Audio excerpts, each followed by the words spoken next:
Here's the truth. Nobody tells men. Your good night text is either the final nail in the coffin or the spark that puts you in her head all night. There's no middle ground. Most men send the same basic, predictable messages that do nothing for a woman emotionally. But women don't fall for routine. They fall for fascination. So today, I'm going to show you 6 good night messages crafted specifically to trigger the emotions that build attraction. Intrigue, warmth, imagination, and anticipation. These aren't cheesy lines. They're subtle psychological cues that stay with her long after she puts her phone down. If you want to stop blending in and start leaving an imprint, don't skip this. Most men think a goodnight text is a sweet gesture. But for women, it's usually the moment their mind shifts into a different world. When a woman lies down at night, she enters a mental space where everything becomes quieter, more vivid, more internal.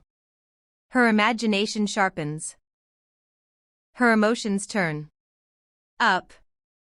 And her thoughts start drifting into stories. Stories that either include you or don't. And that's the brutal truth most men never confront. Goodnight feels like a closing line to you. But for her, it could be the opening scene of something far more interesting. The problem is that most men send messages that feel safe, predictable, and utterly forgettable. Sleep tight. Good night. Sweet dreams. These don't spark anything. They don't paint a picture. They don't trigger curiosity or emotion. They lack what truly matters, your energy. Without that, you're just another echo in her inbox. That's why before you use any of the 6 messages, you need to understand the rules. Never send these if you're texting from a place of weakness, when you're trying to win her back, when she's acting distant, or when you're chasing for attention. Never use them every night. Routine kills impact. And never send them hoping she'll validate you. A masculine man sends the message, sets the tone, and then gives space. He has a life. He doesn't hover over his phone waiting for a response. Once you understand these principles, every goodnight message becomes more than a line. It becomes a psychological tool, something that lingers, something that pulls her toward you without you lifting a finger. When you get this part right, everything else becomes easier. Number 1, if you wake up with a smile, you'll know who caused it. This is the gentlest message in the entire lineup. And that's exactly why it works so well as your first move. It doesn't try too hard, it doesn't overstep, and it doesn't scream for attention. Instead, it subtly plants a feeling, one that lingers long after she puts her phone down. This message works best in the early mid-stage after you've had a light, enjoyable conversation or a simple meetup that left a warm tone between the two of you. It's a message that doesn't need to flex anything. It just exists with quiet confidence. Why does it work? Because it creates an emotional anchor. You're not only closing out her night, you're influencing the mood she wakes up with. It hints that her morning happiness might be connected to you without ever bragging about it. You're positioning yourself as a source of positive emotion, as someone who adds something to her internal world rather than taking energy away from it. Most men try to impress a woman in the moment. You're doing something smarter. You're extending your impact into tomorrow. On a psychological level, this message taps into reward prediction. Humans naturally anticipate whatever they associate with pleasure, warmth, or emotional uplift. When you imply that her smile the next morning might be tied to you, her brain makes that connection automatically. If she does wake up smiling, even for a completely unrelated reason, your message becomes the first mental file that opens. That's how anchors work. They turn into micro reminders of you. Now, imagine her actual experience. She wakes up, stretches, maybe laughs at something she remembers, and before she even checks her phone, a thought slips in. Was that because of him? That's the exact moment you've created. Subtle, powerful, completely effortless. But here's where men mess this up. Don't add heart emojis. Don't overplay the sweetness. Don't send it too early when the connection isn't there. It'll feel forced. And never follow up the next morning asking, "So, did you smile?" That instantly kills your frame. A grounded man doesn't chase confirmation. He lets the moment breathe. If she responds playfully, teasing you, keep your tone relaxed. Something simple like "glad to hear it" or "I'll take the credit" keeps your energy masculine and steady. The point isn't to prove anything. It's to let her feel something and leave space for her to come toward you. Number 2, good night. I hope your pillow isn't jealous that I'm not there. This is where the tone shifts from gentle to playfully intimate. Not sexual, not aggressive, just enough warmth and humor to slip into her mind and stay there. This message works beautifully in the mid-stage when there's already some flirtation, a bit of teasing, or a shared joke or two. You're not forcing anything. You're simply adding a spark that most men never dare to create. The magic of this line lies in one thing: visual imagery. The moment she reads it, her brain paints a picture whether she wants to or not. Her lying in bed, her pillow beside her, and the subtle implication of you possibly being there. It's innocent, but the image lands. It's intimate, but not explicit. And it works because it lets her imagination do the heavy lifting. Humor plays a huge role here, too. Women relax when they laugh. When you use a line that blends charm with light mischief, you immediately feel safer, more human, more enjoyable to interact with. The jealous pillow angle is clever because it personifies something harmless, letting you imply closeness without crossing lines. You're hinting at a presence without claiming it. You're planting a thought without invading her space. From a psychological standpoint, nighttime is one of the most private environments a woman has. Her room, her bed, her body unwinding from the day. Dropping a playful image into that exact setting makes you stand out in a way no sleep-type message ever will. You're speaking the language of suggestion, not demand. But timing matters. If you send this too early before any flirt energy exists, it'll feel like a leap. That's when it becomes cringe, not clever. This message shouldn't be your attempt to regain control when things feel off. You don't use it from a place of desperation. You use it when the dynamic is already warm. Picture what happens when it lands well. She smirks at her phone, maybe takes a screenshot and sends it to her friend with a, "Okay, this is actually cute." That's when you know you're becoming more than a contact. You're becoming a topic. And if she fires back something like, "My pillow is loyal," don't worry. You stay calm and charming. Blame your pillow. I'm innocent. No overthinking, no over-explaining, just grounded, playful confidence. Number 3, good night. I'll try not to show up in your dreams, but no promises. This is where you start tapping directly into the strongest psychological lever women possess: imagination. If the previous message played with visual humor, this one plays with mental imagery, subtle, suggestive, and effortlessly memorable.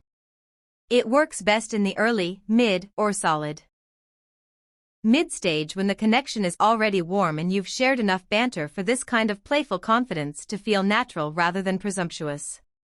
The beauty of this message lies in its structure. The first half sounds polite and normal. Good night. But the second half flips the script completely. I'll try not to show up in your dreams is already a seed planted gently into her subconscious. You're inserting yourself into the exact place where her thoughts get the most vivid, the most emotional, and the most unfiltered. Then you add, "but no promises," which is the real hook. It's cheeky. It's bold. It's a challenge wrapped in a smirk. It suggests that even if you try not to appear in her dreams, your presence might still slip in. Confident without bragging. Psychologically, this line hits at the perfect moment, right before she falls asleep. The brain is extremely impressionable at that boundary between waking and dreaming. Whatever you mention becomes more likely to show up. in her thought stream. No, you're not hypnotizing her, but you're leveraging a very real cognitive truth. The mind tends to follow the last cue it receives before shutting down. You're simply giving her a cue that feels intriguing, warm, and a little mysterious. The key is subtlety. You're not describing the dream. You're not hinting at anything physical. You're not sexualizing the moment. You're simply letting her imagination wander on its own. And that's what makes it powerful. She fills in the blanks. Not you. The less you say, the more her mind does. Of course, timing matters. Use this too early and it feels like a forced flirt attempt. Use it when she's cold, distant, or barely responding. And it reads as insecurity masked as confidence. This line only works when the dynamic is already flowing. If she responds with something like confident, you don't flinch. You smile mentally and stay grounded. Just being honest or simply realistic, short, calm, self-assured.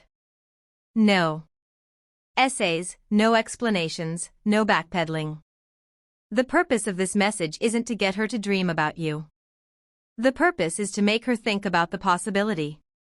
And once she's thinking about it, the battle is already half won. Number 4, good night. Let me know if I make a guest appearance in your dreams. This message takes everything from the previous one, imagination, curiosity, nighttime psychology, and pushes it one step further. But it doesn't do it by being bolder or more suggestive. It does it by creating something far more strategic, a built-in bridge to tomorrow. This isn't just a good night text. It's a reason for her to think of you in the morning, a natural invitation for her to reach out without feeling like she's chasing. That's why this line works best in the mid-stage, especially after a day where the vibe between you two has been consistently good. What makes this message powerful is the narrative it subtly introduces. You're not simply saying, dream of me. You're positioning yourself as a potential guest appearance, a recurring character in the storyline of her subconscious. It's playful, yes, but it's also intentional.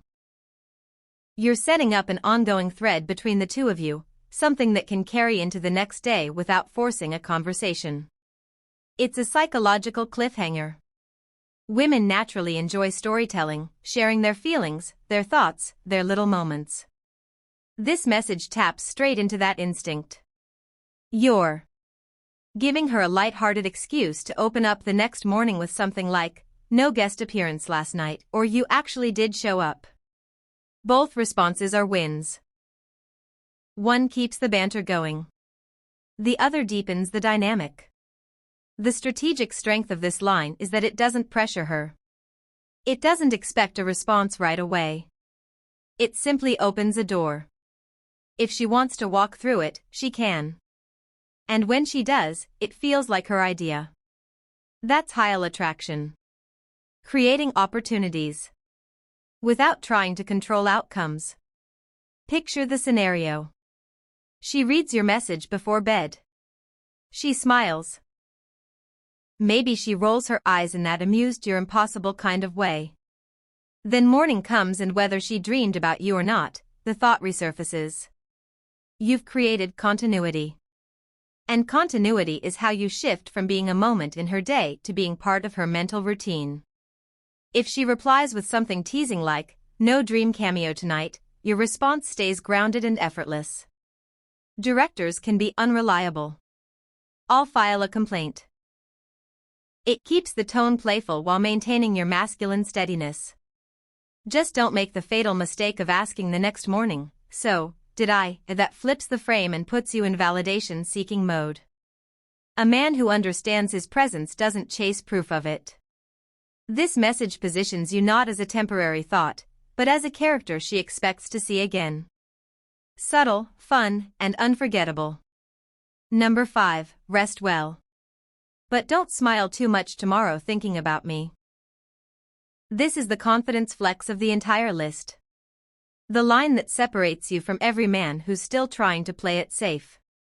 You don't ask for attention. You don't beg for it. You assume it lightly and playfully the way a grounded man does. This message shines in the mid-late stage when chemistry is already established. When she's shown clear signs, she enjoys your presence, your humor, or your energy. At this point, you're not building attraction from scratch.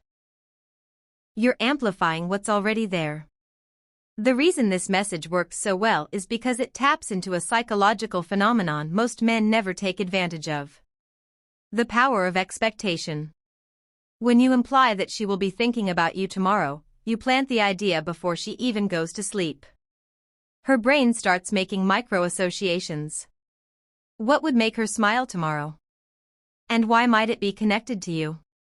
That little spark of anticipation is what creates emotional momentum. And then comes the double effect. She laughs when she reads it because yes, the line is bold, but it's delivered with a wink, not a puffed chest.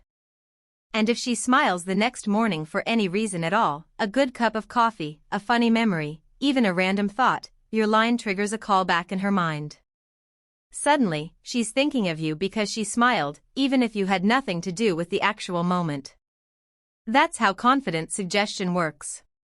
It's not manipulation. It's emotional influence. Handled with finesse. This only works, however, when your energy is congruent with the line. You must sound like a man who's not surprised she'd think of him, not a man desperately hoping it's true. If you use this when she's dry, distant, or barely giving you time of day, it reads as insecure bravado. And if you send it hoping she'll validate you the next morning with a cute message, you've already missed the point. Imagine she responds with a smirk. We'll see about that. A man with shaky confidence would jump into reassurance mode. You won't. You simply reply with something steady and calm like, we both know. Not aggressive, not cocky, just composed. That's masculine frame. The ability to stay unbothered, self-assured, and present. But the quickest way to kill the charm of this message is to ruin it with a needy follow-up. Don't ask her the next day if she thought about you. Don't fish for compliments. The power of this line lives in its subtlety, in what it suggests rather than demands. Used correctly, this message doesn't just make her think of you, it makes her feel something about you. And that's where real attraction begins. Number 6, good night. If you can't sleep, you know where to find me. This is the final message for a reason. It carries the deepest emotional weight. It's not cheeky like the pillow line, not playful like the dream cameo, and not bold like the don't smile too much message. This one rests entirely on connection, presence, and masculine calm. It's an invitation that doesn't push. A door that stays open without needing her to walk through it. And that's exactly why it belongs in the later stage when there's already trust, warmth, and a sense that both of you share more than just surface-level moments. Why does this message hit so differently? Because it blends two powerful elements, comfort and mystery. On one hand, you're letting her know you're someone she can lean on, someone who won't judge her for being restless, overwhelmed, or emotionally heavy. On the other hand, you're not positioning yourself as her emotional crutch.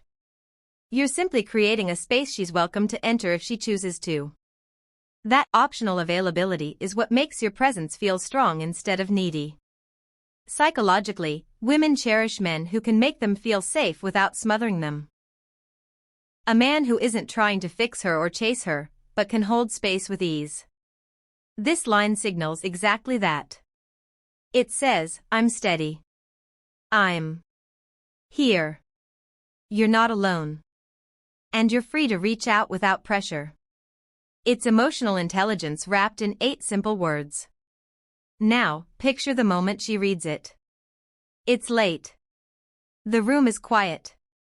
Maybe her mind is buzzing from the day. Maybe she's overthinking. Maybe she's perfectly fine. But either way, she sees your message and feels a small shift, a soft comfort she didn't ask for, but appreciates. Even if she doesn't text back, the presence of your message lingers.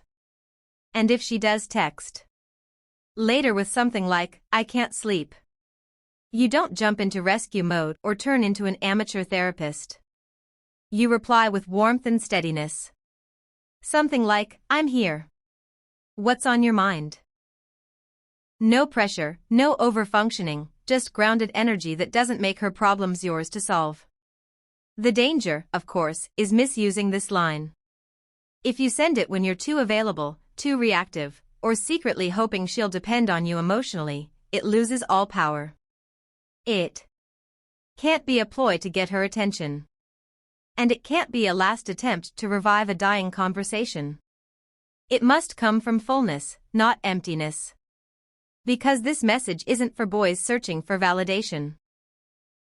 It's for men who understand the balance between being a warm place to land and still being someone she has to step toward. When you use it from that place, calm, collected, confident, it becomes unforgettable. You've now seen the full picture. Not just 6 messages, but 6 different ways to influence how she feels, thinks, and connects with you long after the conversation ends. You understand why the typical goodnight gets lost in the noise and why timing, intention, and emotional awareness matter far more than clever wording.